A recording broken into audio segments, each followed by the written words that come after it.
주님의 이름으로 기도합니다. 아멘. 오늘 교사원 신예배로 드리게 되었는데요. 제가 오늘은 시 한 편을 여러분들에게 소개를 해드리면서 설교를 시작하고자 합니다. 이 시에 등장하는 장소, 고개입니다. 고개. 여러분 장소를 맞추는 건데요. 여러분 시를 한번 들으시면서 여기에 등장하는 장소가 어디일지 여러분 한번 생각해 보시기 바랍니다. 제가 가지고 있는 이 설교 원고문에는 두 줄인데요. 한번 들어보시기 바랍니다. 늙으신 어머니를 강릉에 두고 외로이 서울길로 떠나는 이 마음, 때때로 고개 돌려 북평 쪽 바라보니 흰 구름 아래로 저녁 산만 푸르구나.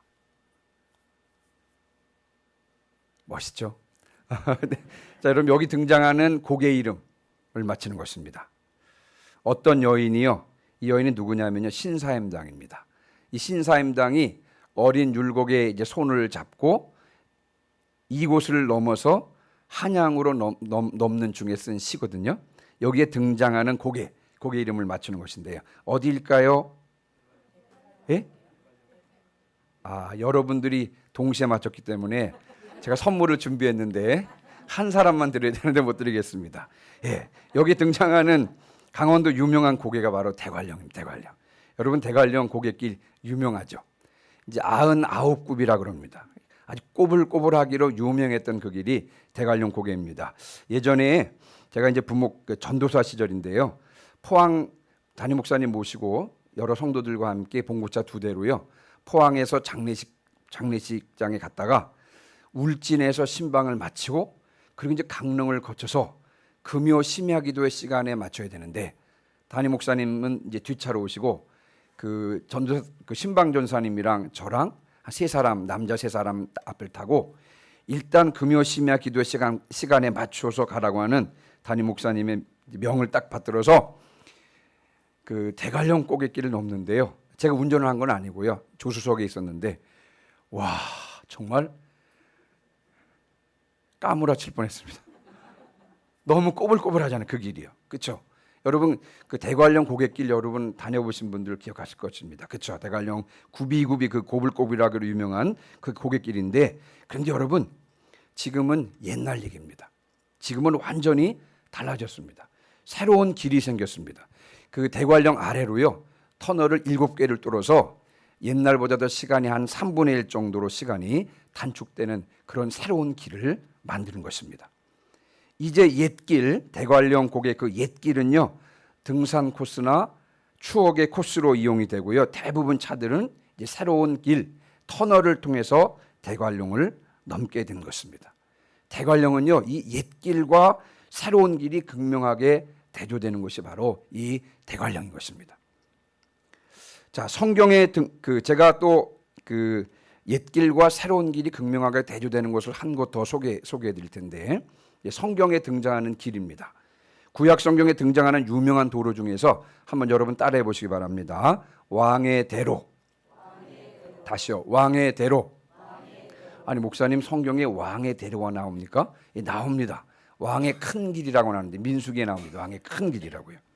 이 왕의 대로는 실크로드처럼요. 아주 매우 오래된 교역로입니다.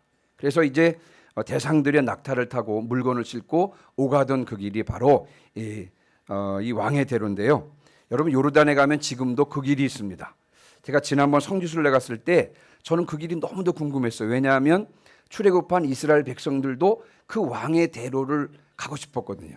근데 결국은 가지 못했습니다만, 어쨌든 간 그 길을 너무 보고 싶었는데 그 길을 보는 순간 너무 실망했습니다. 왜 실망했냐 하면 편도 1차선인데 시골길 같았습니다. 시골길. 아니 우리나라 시골길만도 못했습니다. 길은 꾸불꾸불하고 울퉁불퉁한 그런 길을 보면서 이게 왕의 대로야? 이름이 멋있거든요. 킹스 하이웨이입니다. 킹스 하이웨이예요. 근데 가보니까 이게 무슨 왕의 대로야? 그렇게 실망을 했습니다. 지금도 여러분 그 길을 이용하느냐고요? 아닙니다. 예전에야 왕의 대로였죠. 지금은요. 그 바깥쪽 사막으로, 여러분 요르단 바깥쪽 사막으로 새로운 고속도로가 생겨서 대부분 차들은 그 길을 이용하고 있는 것입니다. 이제 제가 왕의 대로를 소개해 드렸는데 이 대관령길과 왕의 대로를 소개해 드렸는데 대부분의 옛길은요 점점 더 사람의 기억에서 잊혀져 가고 있습니다. 대신에 새로운 길이 그 옛길을 대신하고 있는 형편입니다. 그런 상황에서 보면 옛길은 불편한 길이고 느린 길임에 반해서 새 길은 편리하고 빠른 길인 것입니다. 그러니까 대부분 사람들은요 옛길로 가지 않고 주로 다 새 길로 가기를 원하는 것입니다. 그런데 제가 지난 7월 10일에 맥체인표에 따라서 예레미야서를 읽다가 보니까 여기는 여러분 16절 다시 한번 봐보세요. 6장 16절 오늘 읽은 한번 본문 보시기 바랍니다. 여기는 읽다 보니까 어떤 표현이 나오냐면 여호와께서 이와 같이 말씀하시되 너희는 길에 서서 보며, 그 다음에 옛적 길, 옛길이거든요. 옛길 곧 선한 길이 어디인지 알아보고 그리로 가라, 이렇게 말씀하거든요. 분명히 옛길 그러면 불편하고 느린 길입니다. 대부분의 사람들은 새 길, 다시 말하면 편리하고 빠른 길을 선호하지 옛길을 좋아하지 않는데, 그런데 예레미야 6장 16절의 말씀에는 옛길, 옛적 길, 이 옛길이 선한 길이고 새 길? 그럼 새 길은 나쁜 길인가? 악한 길인가? 성경은 우리가 생각하는 이 옛길과 새길의 개념과는 좀 다르게 구분하고 있구나, 그 사실을 알게 되었습니다. 그래서 이제 관심 가지고 이 옛길이 뭐냐, 왜 옛길을 선한 길이라고 하느냐, 그러면서 이제 묵상을 시작하면서 성경을 여기저기 찾다가 이제 오늘 그 설교를 하게 된 것입니다. 여러분, 오늘 본문을 보면 성경은 옛적 길, 다시 말하면 옛길을 선한 길이라고 말씀하고 있습니다. 여러분, 옛길이 선한 길이 맞습니까? 글쎄요, 잘 모르시겠죠. 또한 성경은 옛길과 대조적인 길을 새 길이라 그러지 않고요. 여러분, 이걸 한번 찾아봐야 되는데 18장 15절 보세요. 여기 그 6장 16절은 그대로 두시고 좀 넘어가서 18장 15절을 한번 보시기 바랍니다. 자, 18장 15절은 읽지는 않습니다만 옛길과 반대되는 길이 나오는데 그게 뭐죠? 18장 15절을 눈으로 읽으시면서 한번 찾아보시기 바랍니다.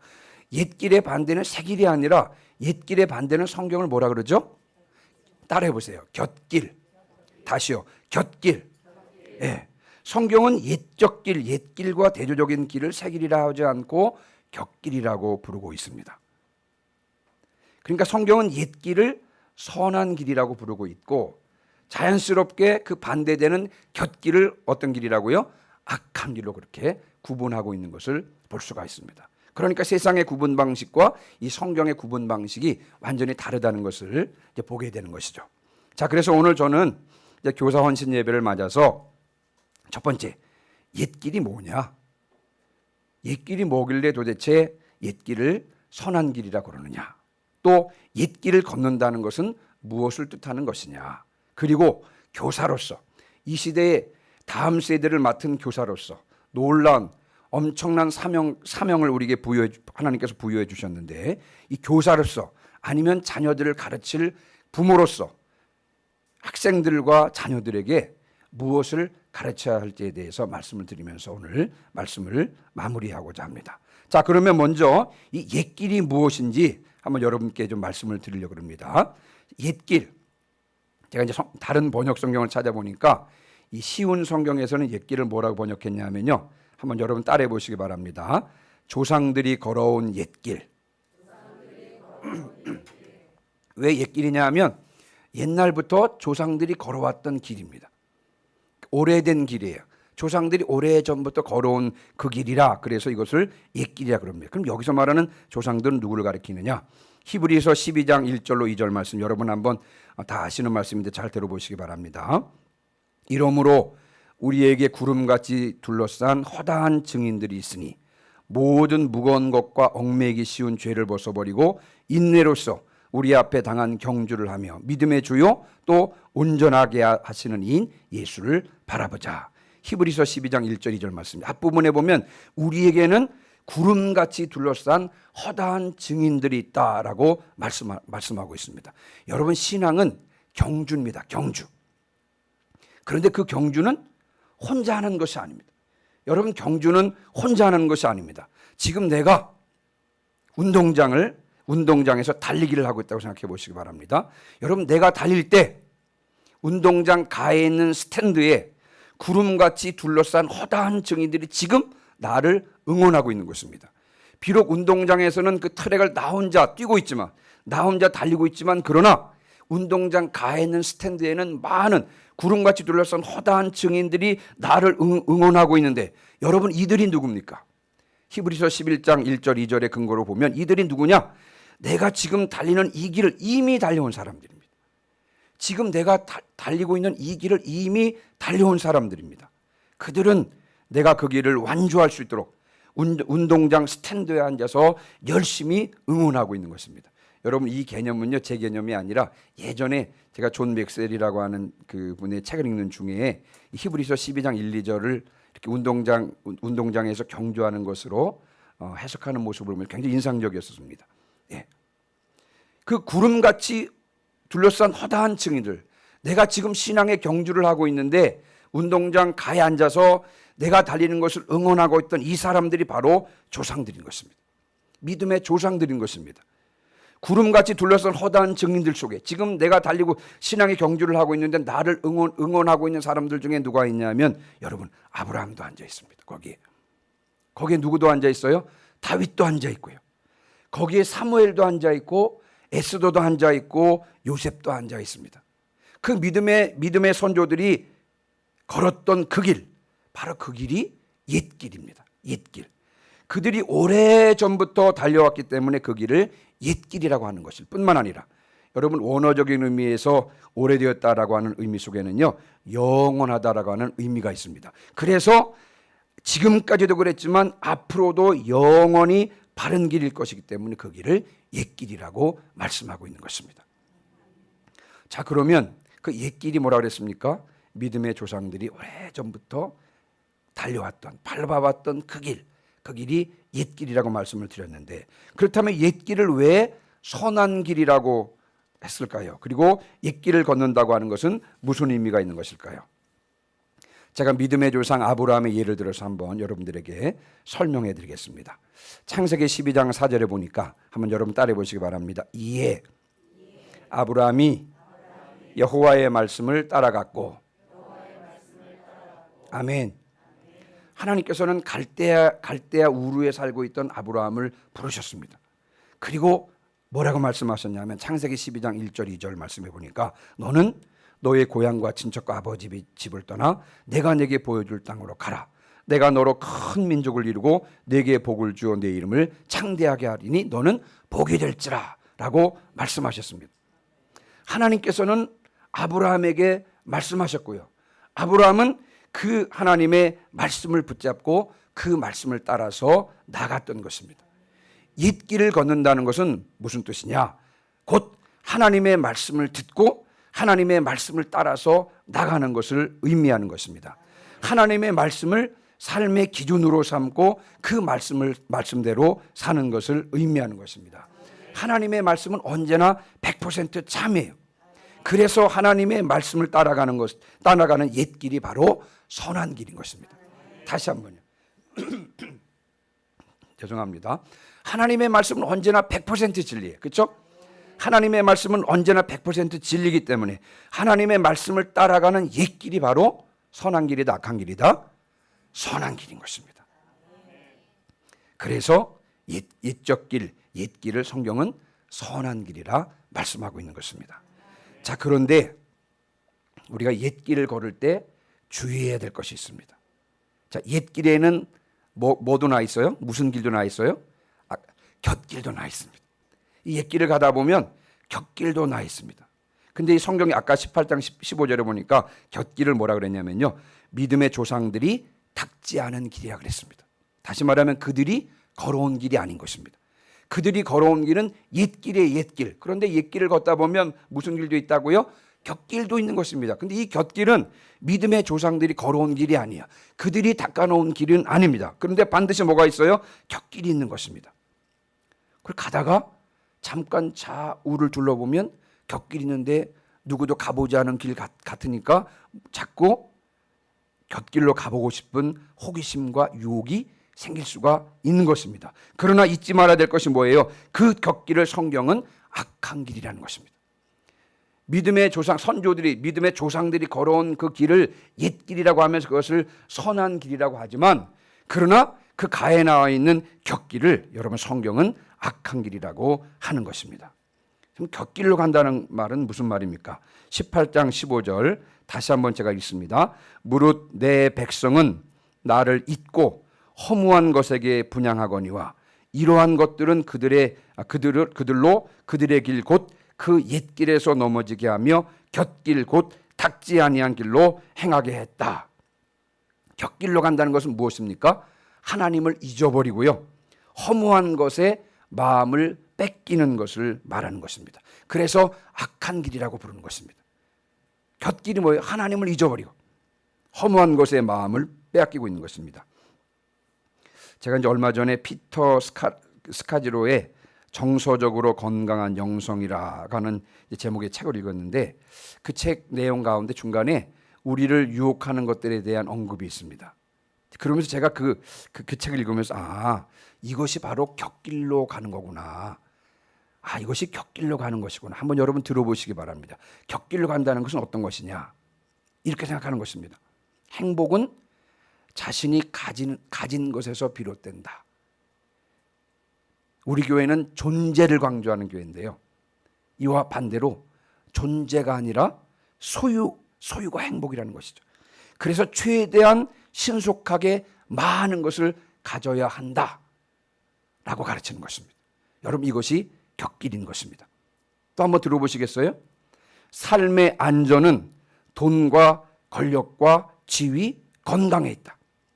돈이 많아야 삶이 안전한 것이고, 그 높은 권력을 가지고 있어야 삶이 안전한 것이고, 건강해야 삶이 안전한 것입니다. 그래서 돈을 많이 벌어야 되고, 권력을 쟁취해야 되고, 높은 지위에 이르러야 되고, 건강해야 된다라고 가르치는 것이 곁길로 가는 것입니다. 자, 그리고 또 한번 들어보세요. 몇 가지만 좀 더 소개하겠습니다. 하나님은 우리의 일상생활과는 아무런 관계가 없다, 이렇게 가르칩니다. 여러분, 곁길로 들어가면 그 곁길에서는 우리에게 그렇게 말하는 것입니다. 하나님은 우리의 일상생활과는 아무런 관계가 없어. 내 삶의 주인은 나고, 내가 하고 싶은 대로 하고 사는 것이 바로 인생이야. 여러분, 이렇게 가르치는 것이 바로 곁길로 걷는 것입니다. 몇 가지만 더 해볼게요. 자, 기독교는 여러 영성 가운데 하나일 뿐이다. 세상에 많은 종교가 있는데 다 똑같은 것이다. 기독교는 기독교대로 영성이 있지만 불교는 불교대로, 기독교는 여러 영성 가운데 하나일 뿐이다. 여러분, 이렇게 가르치는 것이 바로 곁길로 가는 것입니다. 또 절대적인 도덕 규범 같은 것은 없다. 진리라고 믿는 것은 뭐든 진리가 될 수 있다. 기독교는 하나님의 말씀, 성경을 절대 기준으로 삼잖아요. 그러나 이 절대적인 도덕 규범, 절대 진리는 없다 하는 것이죠. 내가 진리로 믿으면 그게 진리다는 것이죠. 내가 진리로 믿으면 바로 그게 진리다. 여러분, 이것이 바로 곁길로 가는 것입니다. 마지막 한 가지만 더 하겠습니다. 이 땅에서의 삶이 전부다. 그래서 이 땅에서 마음껏 즐기다가 죽으면 끝이다는 거죠. 죽음 이후에 세계는 없는 것이다. 그러므로 지금 살아있는 이 땅에서 즐기면 그만이다. 이 땅에서의 삶이 전부다. 여러분, 이것이 바로 곁길로 걷는 것입니다. 여러분, 곁길로 가는 것 가만히 들어보면요, 무척이나 자유롭고 편리하고 빠른 것 같습니다. 그렇죠? 뭔가 여러분들 막 호기심이 막 발동이 되고 확 마음에 확 끌려 혹시 유혹되거나 그렇습니까? 그러나 여러분, 이 곁길에는 자세히 보지 않겠습니다. 6장 19절에 보니까 이 곁길에는 재앙과 6장 21절에 장애물이 있습니다. 또 이 곁길로 나아가면 끝내 18장 16절에 보니까 영원한 웃음거리가 되는 것입니다. 다시 말하면 영원한 멸망으로 떨어져 있게 되는 것입니다. 왜냐하면 여러분, 곁길의 배후에는 세상의 신 사탄이 있기 때문에 그런 것입니다. 그래서 그 길, 이 곁길로 곁길로 가는 것이 무척이나 자유롭고 편하고 빠른 것처럼 느껴지고 옛길이라고 하는 것이 지루하고 고루한 것 같다 할지라도 그러나 여러분 그 곁길 배후에는 세상의 신이 있기 때문에 결국은 영원한 웃음거리, 영원한 멸망으로 떨어지게 되는 것입니다. 자, 성경학교 수련회가 7월 28일부터 7월 30일 금요일부터 주일 다음 주를 앞두고 있습니다. 그래서 오늘 수요 예배 때 우리가 이제 교사 헌신 예배를 드리고 있잖아요. 여러분 교사들은 이 다음 세대의 교육을 위해서 특별히 부름받은 사명자들이 바로 교사인 것입니다. 자, 우선 먼저 교사인 우리들이 이 곁길의 유혹을 떨쳐버리고 좌로나 우로나 치우치지 않고 한결같이 옛길로 나가야 할 줄 분명히 믿습니다. 믿음의 조상들처럼 오직 하나님의 말씀을 따라서 나가야 할 줄 믿습니다. 여러분 좌우의 곁길로 기웃기웃하면 안 되는 것입니다. 좌우의 곁길로 기웃기웃하면 안 되는 것입니다. 여러분 제가 그런 경험을 한번 했어요. 제가 이제 부목사 했을 때요. 소속 목사님이 계셨는데 소속 목사님이 잠깐 동안 청년들을 맡은 경우가 있어요. 청년들을. 근데 이제 이분이 청년부에서 청년들을 가르칠 때 뭐라고 말씀하냐면 여러분 저희는 주일을 성수하도록 가르치잖아요. 그렇습니까? 그렇지 않습니까? 근데 요즘 막 주일 성수를 막 강조하지는 않습니다만 저희 때만 해도 주일은 성수해야 되는 것입니다. 학교? 아니 주일날 무슨 학교를 가? 결석 가야지. 그렇게 배우지 않았습니까, 여러분? 그렇죠? 당연히 주일은 성수해야 된다라고 생각했습니다. 그 당연한 거잖아요. 주일을 성수해야 되는 거예요. 주일은 직장? 아니 주일을 예배를 드리고 가야지. 어디를 직장을 가? 그러니까 심지어는 제가 이제 청년들 가르칠 때는 청년들이 여러분 출근하라 그러면 그냥 직장을 그만뒀습니다. 그러니까 기도하면서 다른 직장을 찾기도 하고 그랬습니다. 수련회? 직장 때문에 수련회 못 가는 게 어디 있습니까? 직장을 그만두고 수련회 가는 것입니다. 그 다시 사실 그 정도의 결단이 있었는데, 근데 이제 그 목사님이 소속 목사님이 청년들 앞에서 그랬습니다. 여러분들에게는 주일날 쉴 기회가 있습니다. 그러니까 주일날 힘들면 교회 오지 마십시오. 이렇게 가르치는 것입니다. 여러분 그 말이 여러분 옛길입니까? 곁길입니까? 제가 이제 극단적인 예를 여러분께 드리는 것입니다. 그냥 극단적인 예를 드는 것입니다. 이제 그랬더니 청년들이 어떻게 생각하냐면요. 청년들이요. 주일은 빠져도 되는 거구나. 그냥 힘들면 빠져도 되는 거구나. 주일날 아프더라도 기어라도 나와야 된다. 제가 이제 그 이집트에 있는 애굽 한인교회 가서 여러분 아프셔도 기어서라도 주일을 지켜야 된다. 그렇게 말했다고 권사님 집사님 부부가 삐져가지고 교회를 안 나오셨어요. 근데 그날 나오시긴 했어요. 그분이 정말 기어서로 나오셨는데 너무 제 말을 듣고 너무 상처를 받아가지고 몇 주 안 나오셨어요. 근데 여러분 무엇보다도 교사인 우리들이요. 여러분 자꾸 좌우의 곁길로 기웃기웃하면 안 되는 것입니다. 물론 옛길 곁에는 가에는 곁길이 있지만 교사들인 우리들은 어떻게 해야 돼요? 곁길의 유혹을 떨쳐버리고 좌로나 우로나 치우치지 않고 한결같이 옛길을 고집하고 옛길로 나가야 할 줄 분명히 믿습니다. 자, 그 다음에 또 한 가지는요. 이 맡겨주신 다음 세대들에게 이 곁길의 유혹을 경계시켜야 됩니다.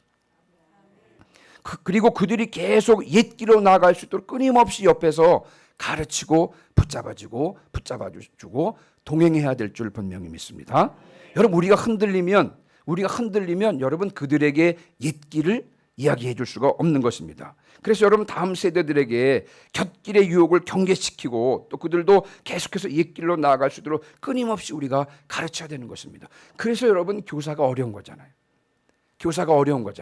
아무나 교사를 시키는 것이 아니잖아요. 그렇죠? 그러면 어떻게 우리 그 교사들에게 다음 세대를 맡길 수가 있겠습니까?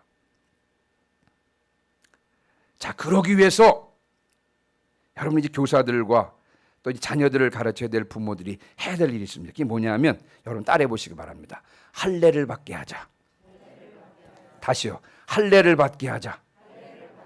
아니 목사님 뜬금없이 이게 무슨 말입니까? 할례를 받게 하다니요. 여러분 할례가 무엇입니까? 남성 성기의 표피를 베어내는 게 할례거든요. 학생들에게 할례를 받게 하고 우리 자녀들에게 할례를 받게 하자는 게 무슨 말입니까? 여러분 우리 6장 10절을 한번 보시기 바랍니다. 6장 10절.